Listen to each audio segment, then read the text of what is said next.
All right, you had some on continuous compound. All right, so on your final, on your third test, when you had some finance stuff on your test you just got back. All right, you had simple interest and compound interest and payments. And now on your third test, it'll be that continuous compounding. So you need to learn that formula for continuous compounding that's got that E in it. All right. And notice in that formula on page 352, it tells you that R and T have to both be in terms of years. Okay, so make sure that you're aware of that on continuous compounding. That rate needs to be in years and that time needs to be in years. So if you haven't worked those homework problems, then you can make sure that you go back to Moodle and work those before next time. Okay? All right, does anybody have a question about anything to this point? Are we okay? All right, I want to look at the example on page 353. All right, this is another kind of word problem you might have on the third test.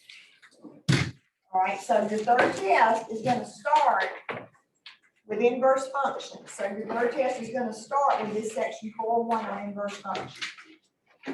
Okay?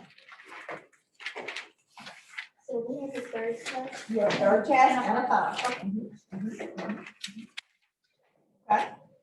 Now, so we've already talked about inverse functions. So on page 353, look at what example 8 tells us. It says in 1986, a nuclear reactor accident occurred in Chernobyl, in what was then the Soviet Union. The explosion spread highly toxic radioactive chemicals such as plutonium over hundreds of square miles, and the government evacuated the city and the surrounding area. Now you realize that causes cancer and radioactive poisoning, all right? So there were a lot of people that died because of that nuclear reactor accident. It says, consider the model P equals 10 times 1/2, and then notice the power on the 1/2 is T divided by 24,100, which represents the amount of plutonium P that remains. So what does P in that formula stand for? Plutonium, all right? From an initial amount of 10 pounds, there was 10 pounds of it to start with, after T years. So what's P in that formula is the amount of plutonium. What's the T stand for in that formula? Years, okay? So it says, sketch the graph of the function over the interval from T equals 0 to T equals 100,000, where T equals 0 represents 1986. And then it says, how much of the 10 pounds of plutonium will remain in the year 2012? And how much of the 10 pounds will remain after 100,000 years? And why is the city is still uninhabited today? All right, so they've given us a formula that looks like this. All right, so we've got P equals, and then what do I have next? I've got a 10. Now, what was the 10? Do you remember? Wasn't that the original amount of plutonium that was there, 10 pounds? And then they've got a 1/2, and then they've got a power on the 1/2. All right, so that power is T divided by 24,100. Okay. Now, here's the reason it tells you this. Now, what they're trying to kind of show you here is you don't have to come up with a formula. They gave you the formula, right? But they did want to explain the formula to you. And this is what a half-life is how long it takes for half of something to go away. And the half-life of plutonium is 24,100 years. So what that means is in 24,100 years, there'd be half of that plutonium left. Now, how much was it to start with? 10 what? Pounds. So in 24,000 years, there'll still be how much left? 5 pounds. In 24,000 more years, there'd be half of that left, so about 2.5 pounds. Everybody track it? That's why you really don't want nuclear reactor accidents, because that stuff's around for freaking ever. Okay? So look what they've asked us. Here's our first question. Our first question says this: how much of the 10 pounds will remain in the year what? 2012. All right, so 2012, how much is left? All right, how much plutonium 353. is left? Everybody okay? Now, what did they tell us 1986 was? That's when T was what? The accident occurs. Now, because this T isn't the year, it's the time. Is everybody with me? So what are they asking me about in 2000 what? 12. Then how am I going to figure out what T is now? If it was 0 here, how will I know what it was here? Subtract this number from what? All right, you got the calculator, find out for me. What's T going to be? In other words, how many years in 2012, how many years will it have been since the initial accident? 26. 26. So what I need you to do is go over here. I need you to plug in 26 for T.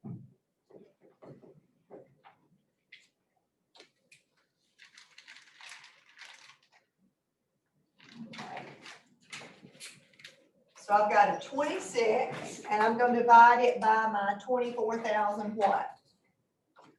100. Now, what's the first thing you do in the order of operations? Because some of y'all kind of got messed up on your test order of operations. What's the first thing you do in order of operations? Parenthesis. Now, is there anything inside that parenthesis to do though? No. So what's the next thing I have to worry about? Okay, well, first of all, I'm not even sure what that exponent is yet. I can't do the exponent until I know what it is. So I'm going to have to take 26 and do what? Divide by what? 24,000 what? 100? All right, so what did you get when you divided those? Did you get about point what? 00107. Is everybody with me? Okay. So I got about 0.00107888382. That's what I got when I divided it. Okay. So am I going to say 10 times a half next, or am I going to say a half raised to that power next? A half raised to that power. Now, if you don't like fractions, what can you turn that half into? What's a half the same thing as? 0.5. So if you'd rather put a 0.5 there, then let's do that. All right, so let's take our 0.5 and raise it to that really tiny decimal number.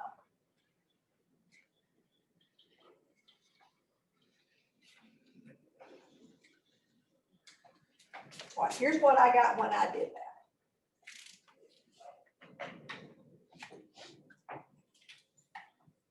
I got 0.99925248859. Is that what y'all got?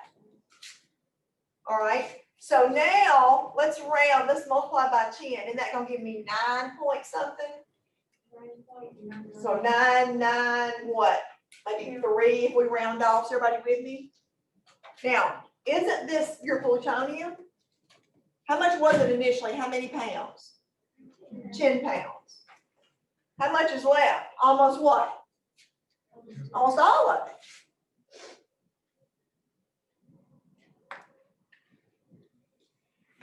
We okay?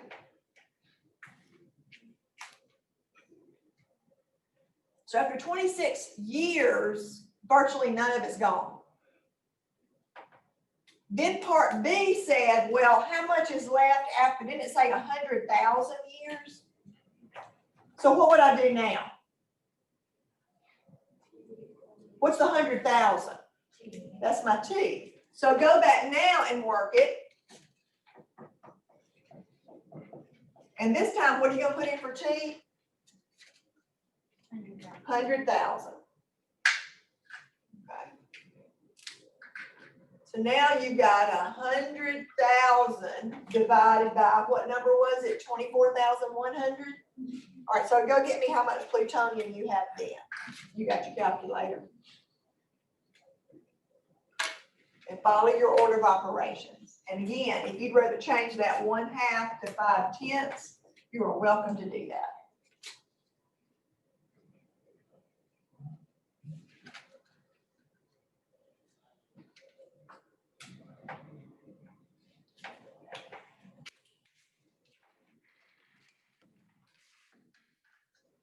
Yeah, come in here without those calculators.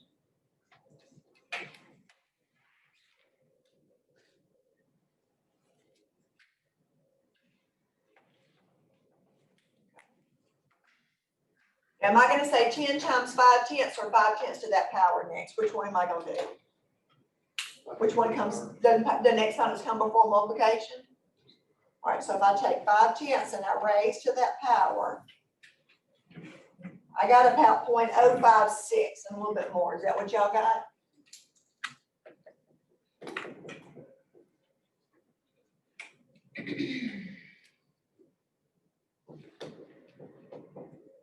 And then when you multiply by 10, won't you get about 0.564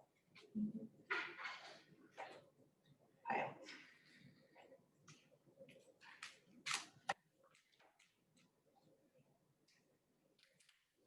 Okay. So it says, why is the city uninhabited? Now, this was in 2012. How much of that plutonium still there now, do you think, a few years later? Still what? How could you figure out how much it was in 2020?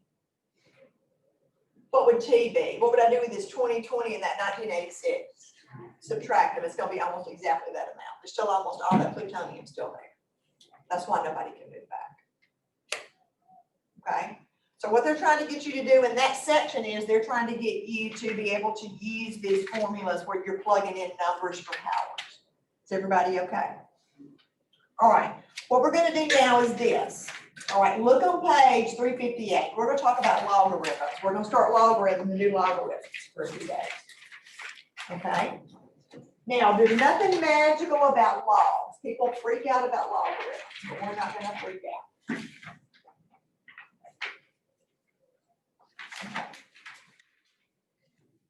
All right, here's the way your book does it. Log, and they use an A, and I think they use an X equals a Y. So I'm going to use the same letters that they use.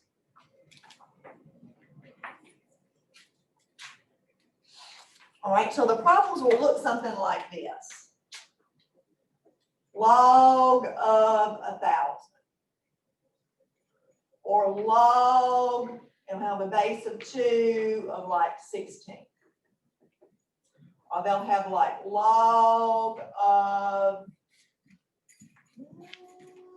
let's do 24. All right. Give me your test and here's your book out. Yeah, thank you very much. Okay. Now, the easiest way that I know to explain logs so that it's not mysterious is you can write logs as exponents. Okay. Now, do you see a number right here? Like like I see a 2 here, and maybe here I might see a 3. When a number's missing, it's understood to be a 10. Okay, so if you don't, this is going to be called your base. All right, so this number right here is going to be called your base. So when you're missing your base, what's it understood to be? We just said a what? A 10. Now, for most people, they think better in exponents than they think in logs. So what I'm going to do is, when you have log with the base of A of X equals Y, you can change that to an exponential problem. It means the same thing as A to the Y equals X. So this number raised to this power has to equal that number. Okay, so this number raised to that power has to equal that number. So I'm going to put a question mark here on this first one. Now, let's change that to this form. What number is A on this problem? Look at that form and look at this form. What's A? 10. Now, do you know what this is? We don't, do we? That's what we're trying to figure out. But it's got to equal X. So what's X in this problem? 1,000. Well, you know what the answer to this is. What power do you raise 10 to get 1,000? 3. So that's why this answer on your calculator is going to be a 3.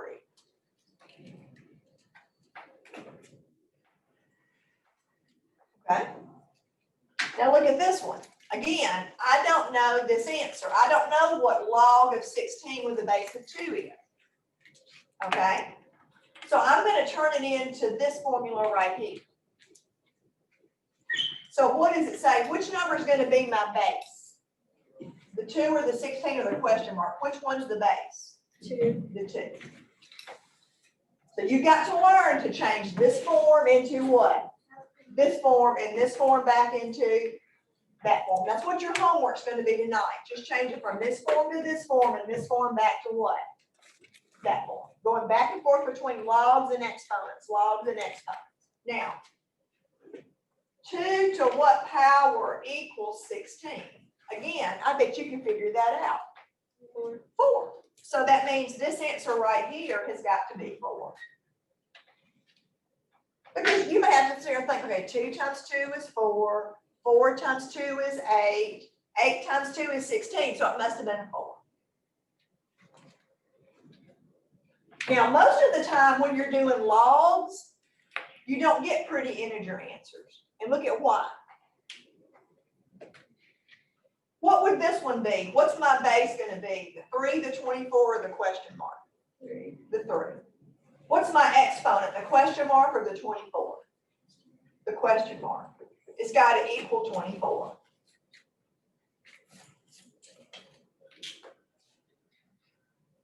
Now think about it. What's 3 to the first equal to? 3. What's 3 to the second equal to? 9. What's 3 to the third equal to? 27. Now, my answer is 24. Wouldn't 24 be between 9 and 27? Which one would it be closer to? 27. So that means my answer is somewhere between 2 and what? 3. Which one would it be a lot closer to? 3. It's not going to be a pretty answer. Now, hopefully you're going to need a calculator with a log button on it and a natural log. So if you need to borrow one from somebody, then you can certainly do that. So let me show you what I mean. Probably you have a button that says log and then a button that says natural log. Okay, we're going to talk about both of these in a second. Now, if I do log of 80, now remember when there's not a base showing, what's it understood to be? A 10. Are we okay? Now, let's change that into an exponential problem. What's going to be my base? The 10, the 80, or the question mark? The 10. What's my exponent? The 80 or the question mark? The question mark. Equals what? 80. Now, let's use some common sense. All right, we're trying to, step one about polio, we're trying to understand the problem. What's 10 to the first? 10, isn't it? What's 10 to the second going to get you? 100. Now, our number's what? 80. Is 10 to any number going to give you exactly 80? No. But we know it's got to be a number between 1 and what? 2. Now, is 80 closer to 100 or 10? 100. So that means this question mark is going to be closer to 2 than it is what? 1. So on my calculator, and on your calculator, punch in log of 80 and see what you get.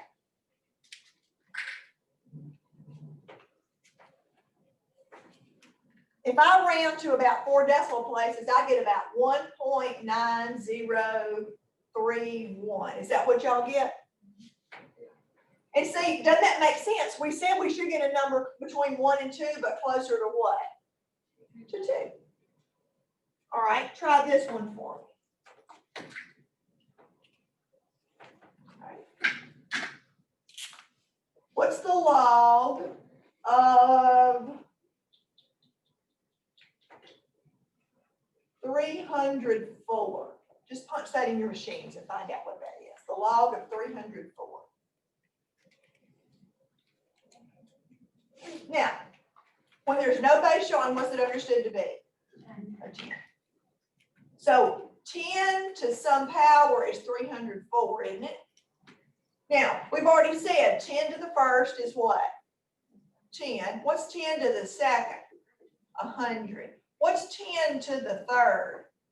1,000. Now, what's our number? Wouldn't 304 be between these two? So what's our answer between 2 and what? 3. Do you expect it to be closer to 2 or closer to 3?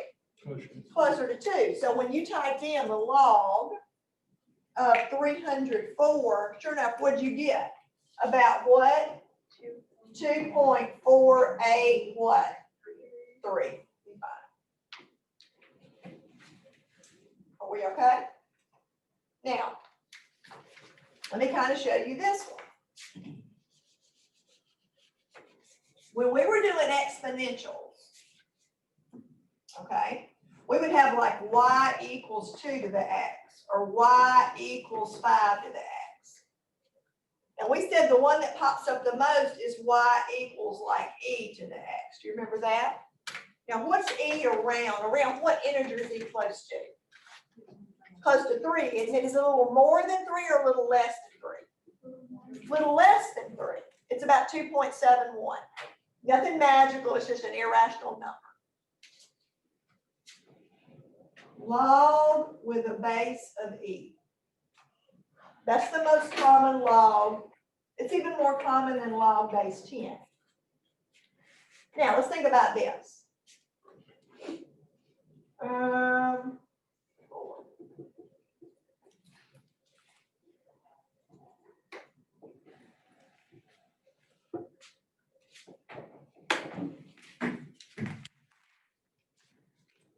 This look like? It would be e to some power is about what? 4, right? Now, just to think about it for a second, what's e about? What number is e close to? About 2 point what? 7. What would 2.7 to the first be? 2.7, right? Okay, you got your calculator. What's 2.7 to the second about? 7 point what? 29. Now, what's my number? 4. Now, isn't 4 kind of about halfway between the two? Is everybody with me? So I would expect my answer to be somewhere between 1 and 2 or around halfway. Is everybody with me? Now, here's the key. You're not going to see this button on your machine. Instead of seeing log with the base of e, that's what natural log is. Natural log is just log with the base of e. So on your calculator, find me what the natural log of 4 is.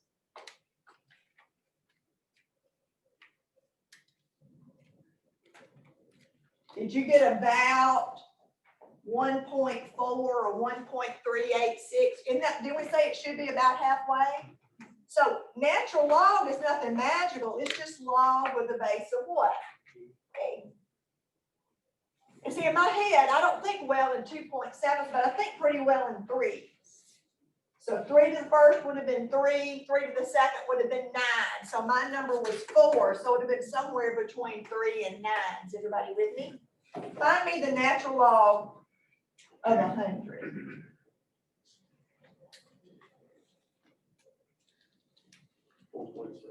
About 4.6. Is everybody okay? So what you're going to be doing for homework for tonight is I'm going to give you some word problems to work back on the exponential. Okay, and all you're doing really just plugging numbers into formulas, but you've got to read. All right. Then I'm going to give you homework, and sometimes they're going to give you the log one. So let's do one to make sure you have this. Log with a base of 4 of 3 equals y. All right. Then sometimes they're going to give you 3 to the y equals 6. So you got to be able to go back and forth. Everybody should be okay on this way because we've been doing it over and over. So that's 4 to the what? y would equal what? 3. Now notice, do you see this number is your base? So what would this one be? Log, what's my base gonna be? The 3, the y, or the 6? So you gotta go the other way too. Notice, what's this? Isn't it that? So what's gonna be my subscript here? The 3, the y, or the 6? The what? The 3. So you notice where it is. So that is your base. Now notice, where is this thing over here? Does that make sense? So over here, I'm going to have what? The log of base 3 of what? 6 is going to equal what? Y. So you got to be able to go both ways. So notice the position. Everybody with me? So notice where this is, and this is over here. So you got to be able to go back and forth between the two. All right. Make sure I've got everybody's projects, like I said, and then check your homework. Your homework will be on Moodle. Okay.